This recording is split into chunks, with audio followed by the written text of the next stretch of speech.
मेरा maths optional है तो इट्स वेरी ऑब्जेक्टिव, तो आई कैन जज कि अच्छा हुआ।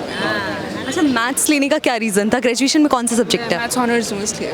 मैथ्स ऑनर्स है। तो जो स्टूडेंट्स हैं ऑप्शनल लेने में उनको थोड़ा सा प्रॉब्लम होता है, तो आपको क्या लगता है कि इन बातों को माइंड में रखना चाहिए? ऑप्शनल के लिए आई थिंक पहले आपकी एक्सपर्टीज़ किस में है, जिसमें आप कंफर्टेबल होगे। कोई पेपर तो ऐसा होना चाहिए ना जिसमें आप कंफर्टेबली काम करो। बाकी जीएस में तो बहुत मेहनत करना है और बहुत वाइड है, तो कंफर्टेबिलिटी पहला ऑप्शन है। दूसरा कि कितना आप याद कर सकते हो, तो कंपैरेटिवली मुझे बाकी ऑप्शंस का पता नहीं है क्योंकि मैंने तो डायरेक्टली मैथ्स पे जंप कर लिया था। पर क्योंकि हर किसी का सिलेबस का जो लेंथ विड्थ है वो अलग अलग है और सब में रटना पड़ता है, इवन इन मैथ्स, क्योंकि इतना ज़्यादा सिलेबस है। तो आप दूसरा फैक्टर ये हो सकता है कि आप सिलेबस कंपेयर करो, कंपैरेटिवली किसी का कम लग रहा है और आपको लगता है कि याद करने में प्रॉब्लम होता है, तो चूज़ कर सकते हैं। दूसरा फैक्टर ये हो सकता है। अच्छा, इसके अलावा सबसे पहले तो आपने GS 1, 2 और 3, 4 की तैयारी कैसे की थी? मेरी मेंस की preparation basically over the years, जो आपने जब 2 साल से प्रिपेयर करके जो डेटा कलेक्ट किया है वो आप रखिए अपने पास। देन आप मेरा सबसे बड़ा फैक्टर ये रहा है कि जो टॉपर्स कॉपीज़ हैं उनको आप एनालिसिस करो और उन कॉपीज़ को देखकर आप आंसर लिखो। डोंट रिलाई ऑन टेस्ट कि वो आपको अच्छा जजमेंट देंगे, क्योंकि कई बार नहीं भी मिलता है। तो आप डायरेक्टली टॉपर्स की कॉपीज़ देखो और आप जज करो कि मैं जो आंसर लिख रही हूँ और जो उन्होंने आंसर लिखा है उसमें क्या डिफरेंस है, और धीरे धीरे फिर वो ग्रोथ आ जाती है। अच्छा, किन सोर्सेज को आपने फॉलो किया है? सोर्सेज एज इन मतलब बुक्स कौन सी आपने प्रेफर की और कहाँ कहाँ से अपने नोट्स वगैरह या सोर्सेज आपने कैसे रखे? मैंने कोचिंग के नोट्स लिए हैं डायरेक्टली, तो मेन से रिलेटेड तो वही हो गया। बाकी प्रीलिम्स में मैं कम से कम 2 वो ले दी थी, करंट अफेयर्स की जो बुकलेट्स आती हैं, कम से कम 2 मैं यूज़ करके उनके नोट्स बनाए हैं और उनको फिर रिवाइज़ किया है। ये प्रीलिम्स के लिए हो गया।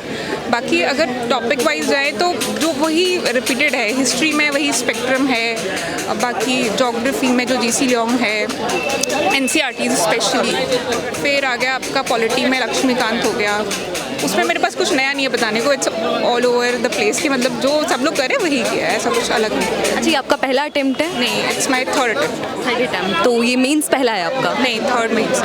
इससे पहले ऑप्शनल में मेरा प्रॉब्लम हो जाता था, तो आप फाइनली। क्या टिप्स देना चाहेंगे जो अपकमिंग हमारे एस्पिरेंट्स हैं, और आपका जो पहला एक्सपीरियंस भी रहा है, कि क्या उसमें मिस्टेक्स हुई थी जो आपने इस बार रिसॉल्व करके आप एग्जाम में? मेरे लिए स्पेसिफिकली ये प्रॉब्लम रहा है कि प्रीलिम्स तो जितनी बार दिया उतनी बार क्वालिफाई हो गया। मेंस में मेरा प्रॉब्लम रहा है कि मैं इतना याद करने में इतनी अच्छी नहीं हूँ, बिकॉज मैंने मैथ्स इतना पढ़ा है और वो सब लॉजिकल होता है, तो कभी मुझे ज़रूरत ही नहीं पड़ी, तो मुझे आता ही नहीं था कि कितना रटना चाहिए। पर यहाँ पे बहुत थोड़ा करना पड़ता है, काफ़ी याद करना पड़ता है विद अंडरस्टैंडिंग। ऐसा नहीं है कि अंडरस्टैंडिंग की ज़रूरत नहीं है, बट वो डेवलप हो जाती है जब आप इतना पढ़ते हो।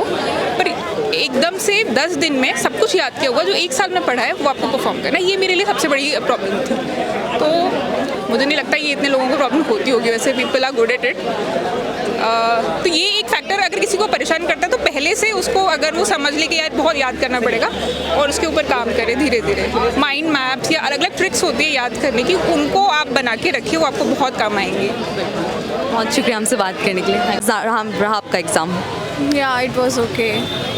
ऑप्शनल क्या है आपका? Public administration. ये कौन सा अटेम्प्ट है? सेकेंड अटेम्प्ट आपका है। सबसे पहले तो आपने तैयारी कैसे की है?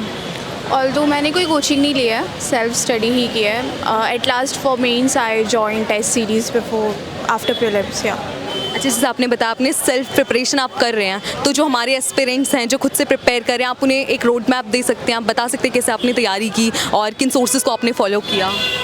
लाइक तो प्रिपरेशन फेज़ है, तो बेसिकली आपको मतलब मुझे लगता है कि प्रीलिम्स और मेंस के लिए थोड़ा इंटरलिंक कर ही पढ़ना चाहिए। एंड इनिशियली आपको वो डिपेंड करता है पर्सन टू पर्सन कि आपकी इनबिल्ट नॉलेज, इनहेरेंट नॉलेज पहले कितनी है। अगर बिल्कुल भी नहीं कुछ पता है then you can refer to NCERTs first, because before that you will not able to understand all the things. And after that firstly I think you should analyse the PYQ thoroughly, चाहे वो prelims के हों specially, and of course for mains. तो एक बार हम PY को पहले analyse कर लेंगे तो हमें एक माइंडसेट मिल जाएगा कि क्या पूछ रहे हैं, कितना रिपीटेटिव है, कौन सी थीम्स रिपीट होते हैं. सो rather than hard work I think smart strategy और स्मार्ट वर्क बहुत मैटर करता है. Because last year when I give prelims so I couldn't qualify with few marks, and more over the time I literally focused more on the test series, but then I realized that I literally ignored the PYQs. Then on the second attempt when I qualified prelims with good score also I think, तो मुझे ऐसा लगा कि जो मैं PYQs पे focus किया, मैंने उनको थॉरली एनालाइज किया before exam. What I did in morning and evening shift, मैंने प्रीलिम्स के दोनों पेपर लिए since 2014 to 2023 एंड मैंने उनको अटेम्प्ट किया मॉर्निंग और इवनिंग शिफ्ट में thoroughly. So that was like कि वो मेरे लिए काफ़ी बेनिफिशियल था, ताकि मुझे एक एग्ज़ाम एंजाइटी और प्रेशर से काफ़ी रिलीफ मिला. और मेंस के लिए भी आप करंट अफेयर्स फॉलो कर सकते हैं, क्योंकि आपको अपने थ्योरी जो होती है उसको एक बेस देना होता है to link with dynamic subjects. And yeah again PYQ is the key I think. या अच्छा, सबसे पहले तो करंट अफेयर्स की आपने तैयारी कैसे की थी? करंट अफेयर्स के लिए I use to read some newspaper. Of course जो सब बोलते हैं, अगर आप न्यूज़पेपर नहीं भी पढ़ पा रहे हो थोड़ली, बिकॉज बहुत सारे हिंदी मीडियम के बच्चे होते हैं, they also have the issue, तो you can see some discussion videos and make yourself notes and be aware about your surroundings. कहीं से भी आपको कोई भी इंफॉर्मेशन मिल रही है, like it's very basic that you can quote in your examination in good word. So it's all about art of answer writing. It's not merely कि आपको you already have a lot of knowledge even if you qualified prelims. It just you have to make a structure and answer. आपका graduation में कौन सा subject था? Graduation में मेरा science था. I did my graduation bachelors in science. तो हम सबसे पहले ऑप्शनल चूज़ करते टाइम किन बातों को दिमाग में रखना चाहिए? मेरा ग्रेजुएशन जिस फील्ड में था लाइफ साइंसेस, तो मुझे फर्स्ट लगा कि I think I should choice zoology as an optional.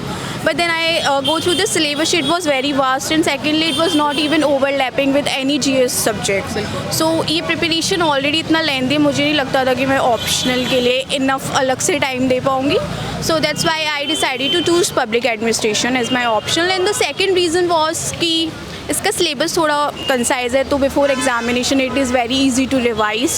Then I started reading the subject and develop my interest, because this is the key. अगर आपको किसी सब्जेक्ट को पढ़ने में इंटरेस्ट ही नहीं आएगा just because of the previous trends की geography optional लो, PSIR लो, तो उनके अकॉर्डिंग ना जाके अगर आप किसी भी सब्जेक्ट में इंटरेस्ट डेवलप करते हो और तो पढ़ रहे हो, तो I am sure it will work for you. हम पब्लिक एडमिनिस्ट्रेशन से क्वेश्चन से इस तरह के आए थे. पब्लिक एडमिनिस्ट्रेशन पेपर 1 पेपर 2 है, तो paper 1 is bit static and thinker based, but still traditional plus dynamic approaches और अप्लाइड पार्ट उसमें भी आता है. Second is basically about Indian administration, जो मोस्टली डायनामिक रहता है, जिसमें आप जो GS2 के साथ काफ़ी ओवरलैप भी करता है. और हम बट GS2 की आंसर राइटिंग एंड पवेट का way of answer writing is bit different, लेकिन कंटेंट ओवरऑल द सेम ही होता है विद फ्यू चेंजेस.